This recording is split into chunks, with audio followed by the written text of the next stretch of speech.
सो hello dear students, UPSC prelims के लिए अब 30 डेज़ बचे हुए हैं। 30 डेज़ में सिर्फ आपको मॉक टेस्ट लगाने हैं, रिवीजन करना है उन्हीं चीज़ों का जो आपने अच्छे से पढ़ा है। तो मैं ऐसे क्वेश्चंस लेके आ रहा हूँ जो काफ़ी इंपॉर्टेंट है और एग्ज़ाम के पॉइंट ऑफ व्यू से ये हर बार पूछे जाते हैं। और पॉलिटी का सेगमेंट ऐसा है कि जहाँ से आप स्कोर अच्छा कर सकते हैं, क्योंकि पॉलिटी के क्वेश्चंस बहुत हार्ड भी नहीं आते हैं लेकिन थोड़े से टेक्निकल होते हैं, तो उनको टैकल करना थोड़ा सा मुश्किल हो जाता है। इसलिए शब्दावली थोड़ी सी इनकी टेक्निकल होती है, तो उन्हीं चीज़ों को मैंने सब पूरे अपने पीपीटी में मेंशन करा है। हम स्टार्ट करते हैं पहले क्वेश्चन के साथ में। सारभूत रूप में विधि की सम्यक प्रक्रिया का अभिप्राय क्या है? सारभूत रूप में विधि की सम्यक प्रक्रिया है ना, एक तरह से प्रोसीजर एस्टैब्लिश बाय लॉ का अभिप्राय क्या है? तो पहले का राइट आंसर क्या होगा? तो इसकी मतलब है विधि की समझ, विधि की निष्पक्ष प्रयुक्ति, यानी जो लॉ है उसका ऐसा इस्तेमाल किया जाना चाहिए कि ताकि उसमें जाति धर्म ये सारे भेदभाव ना किए जाएं, सबको एक समान, यानी सब जो भी है जुडिशरी के सामने एक तरह से अपने पेश हो, उनमें कोई जाति धर्म मजहब संप्रदाय रेस कास्ट ये सब ना देखा जाए। दूसरे प्रश्न की तरफ आगे बढ़ते हैं। निम्नलिखित कथनों पर विचार करिए। भारत के संविधान के अनुसार केंद्र सरकार का यह एक दायित्व है कि वो राज्यों को आंतरिक असुरक्षा से बचाए। बिल्कुल सही बात है, ये पहला स्टेटमेंट सही है। भारत का संविधान राज्यों को निवारक निरोध में रखे जा रहे हैं, किसी भी व्यक्ति को विधिक काउंसिल उपलब्ध कराने से छूट प्रदान करता है। आपको बताना है क्या ये सही है?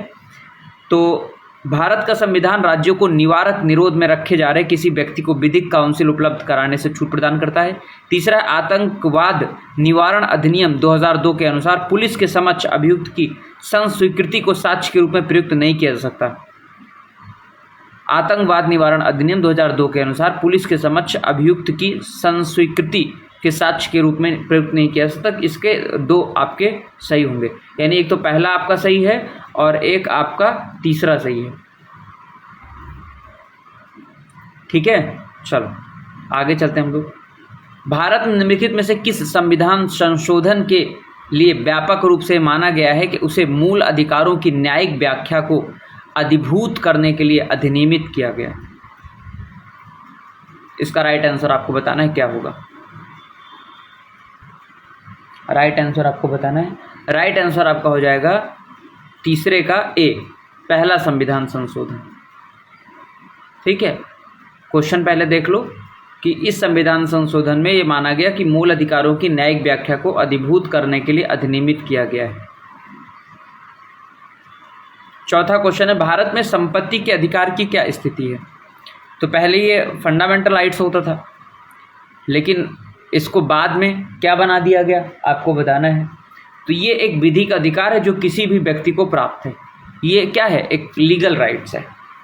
पांचवें प्रश्न की तरफ आगे बढ़े। कानून को लागू करने के मामले में कोई विधान जो किसी कार्यपालक अथवा प्रशासनिक प्राधिकारी को अनिर्देशित एवं अनियंत्रित विवेकाधिकार देता है, भारत के संविधान के निम्नलिखित अनुच्छेद में से किसका उल्लंघन है? तो पांचवे का राइट आंसर आपका हो जाएगा ए, अनुच्छेद 14। क्लियर? निम्नलिखित में से कौन सा राज्य शब्द को सर्वोत्तम रूप से परिभाषित करता है? राज्य। तो 6 का राइट आंसर क्या हो जाएगा आपका? ए, यही व्यक्तियों का एक समुदाय जो बिना किसी बाह्य नियंत्रण के एक निश्चित भूभाग में अस्थायी रूप से निवास करता है और जिसकी एक संगठित सरकार है।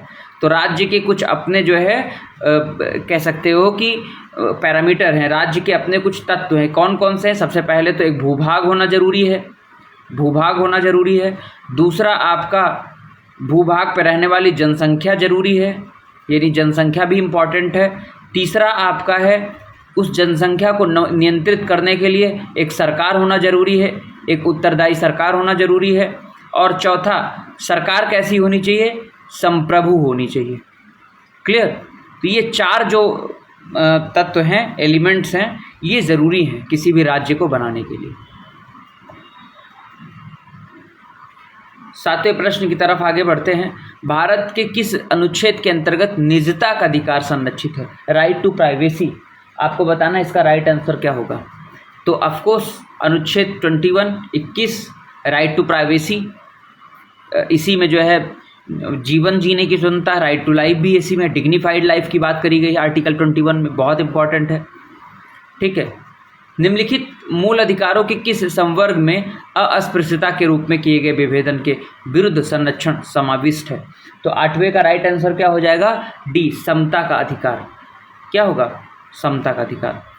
9वां प्रश्न है आपका, मूल अधिकारों के अतिरिक्त भारत के संविधान का निम्नलिखित में से कौन सा भाग अधिकारों की सार्वभौम घोषणा 1948 universal declaration of human rights 1948 के सिद्धांतों एवं प्रावधानों को प्रतिबिंबित करता है?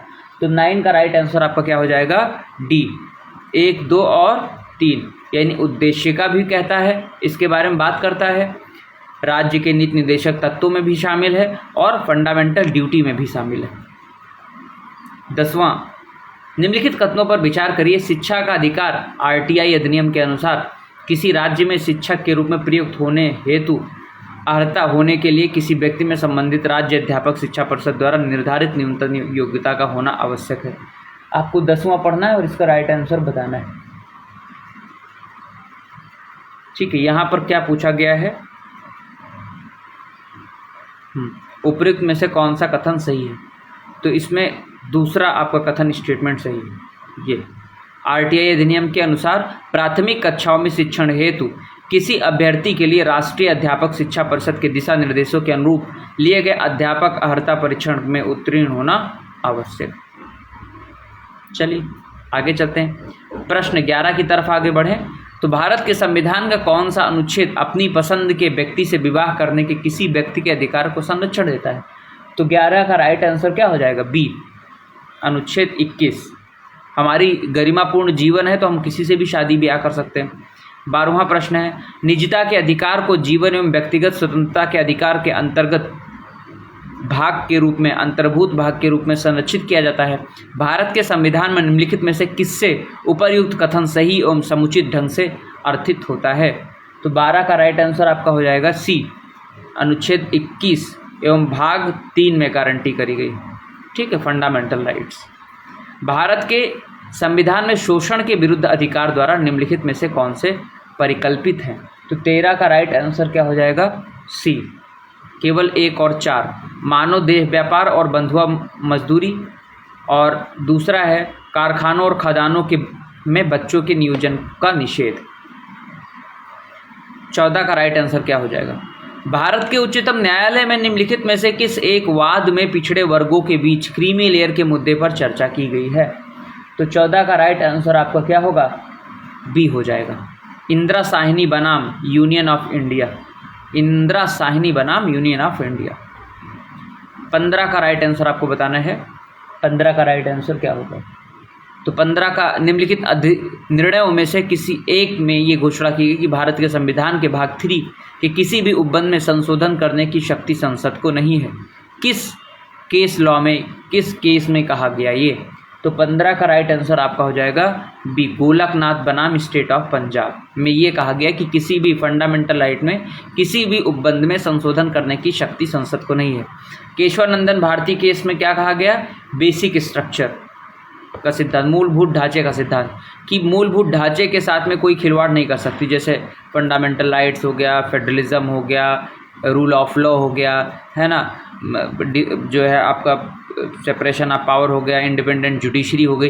इन जो हमारे बेसिक स्ट्रक्चर्स हैं, इनके साथ कोई भी छेड़छाड़ संसद नहीं कर सकती है। नेक्स्ट क्वेश्चन है आपका, निम्नलिखित में से कौन सा कथन सही है? तो 16 का राइट आंसर क्या होगा? इसका राइट आंसर आपका हो जाएगा बी, केवल 2 और 3। भारत के संविधान का अनुच्छेद 16 केवल भारत के नागरिकों को उपलब्ध है, बिल्कुल सही बात है। भारत के अनुच्छेद 21 भारत के राज्य क्षेत्र में भारत के नागरिकों को तथा विदेशियों दोनों को समान रूप से उपलब्ध है, ये भी सही है, यानी 2 और 3 सही।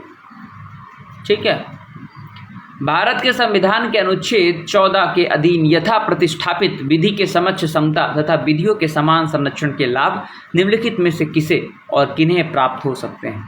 तो 17 का राइट आंसर क्या हो जाएगा? बताएं आपको। सी हो जाएगा, यानी पहला सही भारत में रहने वाले सभी भारतीय नागरिकों को, और तीसरा भारत के अंदर राज्य क्षेत्र के अंदर रहने वाले सभी विदेशियों को। ठीक है, अनुच्छेद 14। विधि के समक्ष समता, विदेशियों को भी प्राप्त।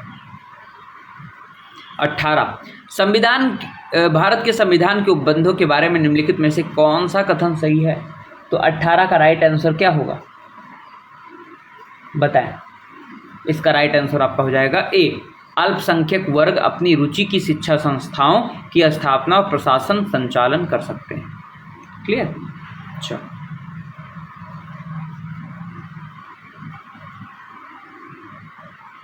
उन्नीस नंबर का प्रश्न, न्यायालय में समावेदन करने में सुने जाने का अधिकार नियम लोकल स्टैंडाई रूल को किस वाद्य के रूप में उदार बनाया गया? किस वाद्य के द्वारा उदार बनाया गया? तो 19 का राइट आंसर क्या होगा? इसका राइट आंसर आपका हो जाएगा सी, MP गुप्ता बनाम भारत संघ। MP गुप्ता बनाम भारत संघ। 20 का राइट आंसर क्या होगा? भारत में शिक्षा का अधिकार अधिनियम द्वारा निम्नलिखित में से किनका उपबंध किया गया है? 20 का राइट आंसर क्या हो जाएगा? आपका हो जाएगा इसमें केवल 1 और 2 बच्चों का आसपास के विद्यालय में प्राथमिक शिक्षा पूरी होने तथा निःशुल्क तथा अनिवार्य शिक्षा का अधिकार है। और दूसरा सही, शिक्षकों के 10 वार्षिक जनगणना, राज्य विधानमंडलों जैसे स्थानीय प्राधिकरण और संसद के निर्वाचनों तथा आपदा राहत के अतिरिक्त गैर शैक्षणिक कार्य को लिए परिनियोजन पर प्रतिबंध। 21 नंबर का क्वेश्चन आप बताएं, काफ़ी इंपॉर्टेंट है और ये सारे क्वेश्चन आए हुए हैं। निम्नलिखित में से कौन सा भारत के संविधान में दिए गए मूल अधिकारों से संबंध नहीं रखता है? तो 21 का राइट आंसर क्या हो जाएगा? डी, यानी तीसरा और चौथा नहीं रखता है। लोक स्वास्थ्य की अभिवृद्धि और मादक पेय का प्रतिषेध, दुर्बल वर्गों के लोगों विशेषकर अनुसूचित जातियों में अनुसूचित जनजातियों के शैक्षणिक एवं आर्थिक हितों का संवर्धन। तो इसका राइट आंसर 21 का क्या हो जाएगा आपका? डी। ठीक है, 3 और 4 ये संबंध नहीं रखता है। 22 नंबर का प्रश्न है, निम्नलिखित में से कौन से भारत के संविधान के अनुच्छेद 14 से 18 के उपबंध के अधीन समता के अधिकार से संबंधित है? 22 का राइट आंसर क्या हो जाएगा आपका? तो 1 भी रखता है, 2 भी रखता है और 4 भी रखता है, यानी सी वाला सही है। अनुच्छेद 14 से 18, धर्म, मूलबंध, जात, लिंग या जन्म स्थान के आधार पर विभेद नहीं किया जाएगा। लोक नियोजन के विषय में अवसर की समता दी जाएगी। अस्पृश्यता का, अनटचेबिलिटी का अंत किया जाएगा, है ना, आर्टिकल 17 है। ठीक है, चलो आगे चलते हैं हम लोग। निम्नलिखित कथनों में से कौन सा सही है? 23 तो 23 का राइट आंसर क्या होगा? इसका राइट आंसर आपका हो जाएगा सी, 1, 2 और 3 तीनों सही। ये भी सही, 2 भी 3। ठीक है, चलो 24 का राइट आंसर क्या होगा? निम्नलिखित कथनों पर विचार करिए। जबकि मूल अधिकार राज्य के अभिकार्य पर निर्बंधों के रूप में होते हैं, नीति के निर्देशक तत्व तत्समय प्रभावी सरकार को कतिपय कार्य करने और अपने कार्यों से कतिपय लक्ष्य प्राप्त करने के निर्देशों के उपकरण के स्वरूप में होते हैं। तो 24 का राइट आंसर आपको बताना है। इसका राइट आंसर आपका हो जाएगा केवल 1 और 2। तीसरा नहीं सही है, नीति के निर्देशक तत्व न्यायालयों में परिवर्तनीय है और व्यक्ति के पक्ष में न्यायाधिकारों का सर्जन करते हैं, नहीं। ठीक है, 25 का राइट आंसर क्या होगा? भारत के संविधान के अनुच्छेद 21 के संबंध में निम्नलिखित में से कौन सा कथन सही है? 25 का राइट आंसर आपको बताना है। तो 25 का राइट आंसर आपका हो जाएगा 1 और 2, यानी अनुच्छेद 21 का अतिक्रमण तब होता है जब विचारणाधीन कैदियों को अनिश्चित अवधि के लिए न्यायिक हिरासत में निरुद्ध किया जाता है। और दूसरा सही है, जीवन का अधिकार एक आधारभूत मानव अधिकार है और इस अधिकार के अतिक्रमण की शक्ति राज्य के पास भी नहीं। आर्टिकल 21 कोई नहीं छीन सकता। आर्टिकल 21 और 20 ये इमरजेंसी के टाइम पीरियड में भी आपसे नहीं छीने जा सकते हैं, बाकी 19 सबसे पहले छीना जाता है। चलिए नेक्स्ट क्वेश्चन की तरफ आगे बढ़ते हैं। 26, भारत में शिक्षा के अधिकार के बारे में निम्नलिखित में से कौन सा कथन सही है? 26 का राइट आंसर आपको बताना है। तो इसका राइट आंसर है आपका ए, 1, 2 और 3 तीनों सही। 6 से 14 वर्ष की आयु के सभी बच्चों के लिए मुफ्त और अनिवार्य शिक्षा का प्रावधान होगा। शिक्षा का अधिकार अधिनियम 2009 के प्रावधान की अनिवार्यता है कि विद्यालयों में योग्य शिक्षक और बुनियादी अवसंरचना अवश्य होनी चाहिए। आर्थिक, सामाजिक और सांस्कृतिक पृष्ठभूमि के आधार पर बिना किसी भेदभाव के गुणवत्ता युक्त शिक्षा प्रदान की जानी चाहिए। तो तीनों सही है। 27 का राइट आंसर क्या होगा बताएं। भारत के संविधान के अनुसार धार्मिक कार्यों के प्रबंधन की स्वतंत्रता के संबंध में निम्नलिखित में से कौन सा कथन सही नहीं है। यहाँ पर बताना कौन सा कथन सही नहीं, ये ध्यान देना है आपको। तो 27 में जो है आपका पहला ए ही नहीं सही है। कुछ लघु संप्रदाय को छोड़कर प्रत्येक धार्मिक संप्रदाय को, यानी सबको राइट है, लघु अघु कुछ नहीं, सबको शामिल किया गया है। प्रत्येक धर्म या उसके किसी भाग विशेष की चल और अचल संपत्ति को स्वामित्व और अर्जन का अधिकार होगा। बिल्कुल ये तीनों सही, बाकी ये गलत है। अनुच्छेद 22 के अंतर्गत व्यक्तियों की गिरफ्तारी और निरोध के संरक्षण के संबंध में निम्नलिखित में से कौन सा कथन सही नहीं है। यहाँ पर भी सही नहीं है। 28 का राइट आंसर क्या होगा? तो ये हो जाएगा सी। गिरफ्तार किए गए तथा अभिरक्षा में निरुद्ध रखे गए प्रत्येक व्यक्ति को उसकी गिरफ्तारी के 1 सप्ताह की अवधि में निकटतम मजिस्ट्रेट के समक्ष प्रस्तुत किया जाएगा। 1 सप्ताह। चलिए 29, भारत में सांस्कृतिक और शैक्षिक अधिकारों के बारे में बताना है आपको। कौन सा कथन सही नहीं है? 29 का राइट आंसर क्या हो जाएगा आपका? सी। शैक्षिक संस्थाओं को सहायता प्रदान करने में राज्य किसी शैक्षिक संस्थान के प्रति इस आधार पर कि यह किसी बहुसंख्यक समुदाय के प्रबंधन के अधीन है भेदभाव करेगा। क्लियर? ये सही नहीं है, भेदभाव नहीं कर सकता है। ठीक है। भारत के संविधान में गारंटी मूल अधिकार निलंबित किए जा सकते हैं। केवल कब निलंबित किए जाएंगे? तो 30 का राइट आंसर आपको बताना है क्या होगा। राष्ट्रीय आपातकाल जब लगता है। ठीक है। भारत के संविधान के अनुच्छेद 21 के अंतर्गत क्या होता है? तो 31 का राइट आंसर आपका क्या हो जाएगा? डी। 1, 2 और 3। 1, 2 और 3। विपरीत ट्रांसजेंडर के अधिकार, क्रैनियोपैगस जुड़वाओं के अधिकार, बच्चे को जन्म देने के मंदितमा महिलाओं के अधिकार। ठीक है, मंदित मना महिलाओं के अधिकार। तो ये अनुच्छेद 21 में ये भी है। ट्रांसजेंडरों को भी अधिकार 21 में दिया गया है, क्रैनियोपैगस जुड़वाओं को भी अधिकार दिया गया है और मंदित मना महिलाओं को भी अधिकार दिया गया है। अवैध रूप से निरुद्ध हवालाती पाए गए किसी व्यक्ति को की रिहाई निश्चित करने के लिए जारी की गई रिट क्या होगा? तो नाम से ही पता चल रहा होगा आपको। और 32 नंबर का है तो बंदी प्रत्यक्षीकरण। और रिट का प्रावधान क्या है? आर्टिकल 32 में जो है सुप्रीम कोर्ट के पास में रिट का प्रोविज़न है जो फंडामेंटल राइट के केस में सुनती है। और आर्टिकल 226 जो है वो हाई कोर्ट के पास में रिट का प्रोविज़न है, आर्टिकल 26। और हाई कोर्ट सिर्फ एक केस में सबसे ज़्यादा पावर रखता है सुप्रीम कोर्ट के मामले में। तो हाई कोर्ट को ज़्यादा ताकत दी गई है रिट के मामले में। 226 ज़्यादा पावरफुल है आर्टिकल 32 सुप्रीम कोर्ट से। ठीक है। निम्नलिखित में से किस वाद में उच्चतम न्यायालय ने व्यवस्था दी कि संवैधानिक संशोधन भी भारत के संविधान के अनुच्छेद 13 के अधीन विधि है जिन्हें मूल अधिकारों के असंगत होने पर शून्य घोषित किया जा सकता है? तो 33 का राइट आंसर आपका हो जाएगा बी। गोलकनाथ वाद में ऐसा कहा गया है। ठीक है। चलो आगे अगले प्रश्न की तरफ आगे बढ़ते हैं। जब सेना विधि प्रवृत्त की जाती है तब संसद निम्नलिखित विषयों में किस एक के बारे में विधि नहीं बना सकती है? तो 34 का राइट आंसर क्या हो जाएगा आपका? डी।